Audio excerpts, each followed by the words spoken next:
Hi friends, welcome back to our channel. எல்லோரும் எப்படி இருக்கீங்க? இன்றைக்கி நம்ம சேனலில் என்ன வீடியோ பார்க்க போகிறோம் அப்படின்னா, ஒரு all in one hair pack அப்படின்னே சொல்லலாம். அது மட்டும் இல்லாமல் ஹேர் பேக் போட டைம் இல்லை அப்படின்னா இது ரொம்பவே சிம்பிளாக ஈஸியாக வந்து மேக் பண்ணிடலாம். என்னோடய ஹேர் இந்த மாதிரி இருந்து இந்த மாதிரிக்கு சேஞ்ச் ஆகிறதுக்கு 1 இயர் கிட்ட என்னோடய ஹேரை ரீக்ரோத் பண்ணுறதுக்கு நான் ஃபாலோ பண்ணது நேச்சுரல் ரெமெடிஸ் மட்டும்தான். அதை தான் நான் ஷேர் பண்ணிக்கிட்டேன். நம்ம சேனலில் இந்த மாதிரி வீடியோஸ் வந்து நிறைய போஸ்ட் பண்ணியிருக்கோம். ஃபஸ்ட் டைம் பார்க்குறவங்க மறக்காமல் சப்ஸ்கிரைப் பண்ணிக்கோங்க. இதில் நம்ம ஃபஸ்ட்டு எடுத்துக்கிறது வந்து வெந்தயப்பொடி. இது வந்து வெந்தயமாகவும் எடுத்துக்கலாம். நம்ம ப்ரிப்பேர் பண்ணுறதுக்கு டைம் இல்லை அப்படிங்கிறதுனால நான் வெந்தய பவுடராக வந்து எடுத்துக்கிட்டேன். பார்த்துக்கிட்டிங்கன்னா நம்ம ஸ்கேல்பில் இருக்க இன்ஃபெக்ஷன் எல்லாத்தையுமே போக்கி முடி வந்து நல்லா நேச்சுரல் ஷைனிங்காகவும் சாஃப்டாகவும் டேண்ட்ரஃப் கிளியராக நல்லா கருகருன்னு வளர்கிறதுக்கு உதவும். நெக்ஸ்ட் பார்த்திங்கன்னா homemade herbal hair pack powder தான் எடுத்திருக்கேன்.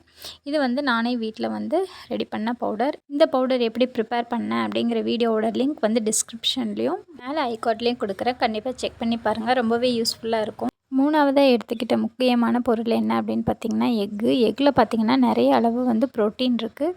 இது நம்மளோட ஹேர் வந்து நல்லா ஸ்ட்ராங் ஆக்கி கொடுக்கும். ஹேர் ஃபாலை வந்து ரொம்பவே கண்ட்ரோல் பண்ணி கொடுக்கும். இதை வந்து இன்டேக்காகவே எடுத்துக்கும் போது நம்மளுக்கு இன்னுமே சூப்பரான ரிசல்ட் கிடைக்கும். இப்போ வாங்க எப்படி ப்ரிப்பேர் பண்ணுறதுன்னு பார்த்துடலாம். ஒரு பவுல் எடுத்துக்கிட்டேன்.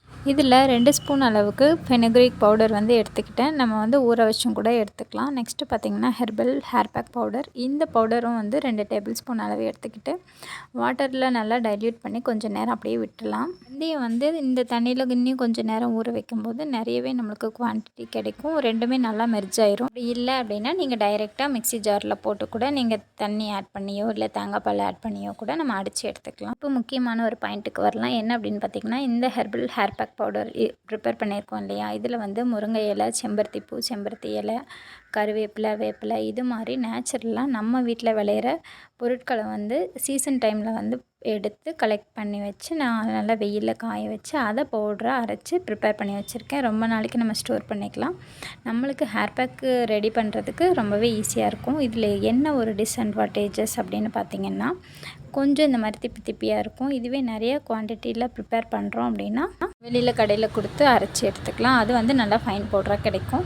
அப்படி இல்லை அப்படின்னாலும் ஒன்றும் பிரச்சனை இல்லை. தனித்தனியாக கிடைக்குதுன்னா அந்த பவுடரையும் இந்த மாதிரி ஒன்றா மிக்ஸ் பண்ணி யூஸ் பண்ணிக்கலாம். இந்த பவுடரை நம்ம இந்த மெத்தடுக்கு மட்டும் நம்ம யூஸ் பண்ண போகிறதில்ல, நிறைய மெத்தடில் யூஸ் பண்ணி ஹேர் பேக்கவும் நம்ம யூஸ் பண்ணலாம். இப்போ இந்த பவுடர் கொஞ்சம் நேரம் நல்லா ஊறினதுக்கப்புறம் இன்னும் நல்லாவே அரைச்சி எடுத்துக்கலாம். அப்போ தான் நம்மளுக்கு வந்து நல்லா ஃபைனாக கிடைக்கும்.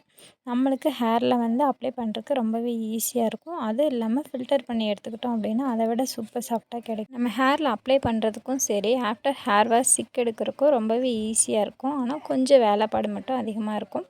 அதுக்கப்புறம் ஒரு எக் ஒயிட் வந்து ஆட் பண்ணிக்கிறேன். எக்கு கூட ஆட் பண்ணிக்கலாம். ஆனால் அது வந்து ரொம்ப ஸ்மெல் அடிக்கும். ஆனால் ஹேர் க்ரோத்தை வந்து ரொம்பவே ப்ரமோட் பண்ணும். ஹேர் வந்து நல்லா நீளமாக வளர்கிறதுக்கு நல்லாவே ஹெல்ப் பண்ணும். ஃபுல் எக்கு யூஸ் பண்ணோம்னா ஆஃப்டர் ஹேர் வாஷ் வந்து பார்த்திங்கன்னா பாத்ரூமே பயங்கர ஸ்மெல் அடிக்கும். அதனால் மட்டுமே நம்ம வந்து எக் ஒயிட் யூஸ் பண்ணிக்கிறோம். இதுவே ஃபுல் எக் போட்டு நம்ம யூஸ் பண்ணும்போது ரொம்பவே சூப்பரான ரிசல்ட் கிடைக்கும். ஆனால் அது வந்து ஸ்மெல் இல்லாமல் இருக்கிறதுக்கு வந்து நம்ம விளக்கெண்ணெயோ இல்லை எசென்சியல் ஆயிலோ இருந்துச்சு அப்படின்னா கண்டிப்பாக ஆட் பண்ணி நம்ம யூஸ் பண்ணிக்கலாம். ஸ்மெல் வராது. இப்போ நம்மளோட ஹேர் பேக் வந்து ரொம்பவே சூப்பராக ரெடி ஆயிடுச்சு. நம்ம ஹேர் வாஷ் பண்ணுறதுக்கு முன்னாடி ஸ்கேல்பில் வந்து நல்லா ஆயில் அப்ளை பண்ணி நல்ல ஒரு மசாஜ் கொடுக்கணும். அதே மாதிரி ஆயில் வந்து ஹேரோட எண்டு வரைக்கும் இருக்கணும். இந்த ஹேர் பேக்கும் அதே மாதிரி தான். ஸ்கேல்ப்லேருந்து ஹேரோட எண்டு வரைக்கும் நல்லா நீட்டாக அப்ளை பண்ணி ஒரு கொண்டை போட்டு வச்சுட்டு அதுக்கப்புறம் 1/2 மணி நேரத்துக்கு அப்புறம் ஹேர் வாஷ் பண்ணிவிட்டு வந்துடுங்க. ஹேர் வாஷ் பண்ணிவிட்டு வந்தாச்சு. என் ஹேரும் வந்து சூப்பராக ட்ரை ஆயிடுச்சு. இந்த மாதிரி நீட்டாக ஒரே லெவலில் வளர்க்கணும் அப்படின்னா கண்டிப்பாக எல்லா நேச்சுரல் இன்க்ரீடியண்ட்டும் நம்ம ஹேர் டைப்புக்கு தகுந்த மாதிரி நம்ம செலக்ட் பண்ணி யூஸ் பண்ணணும். தேங்க்யூ ஃபார் வாட்சிங். இன்னொரு வீடியோவில் பார்க்கலாம்.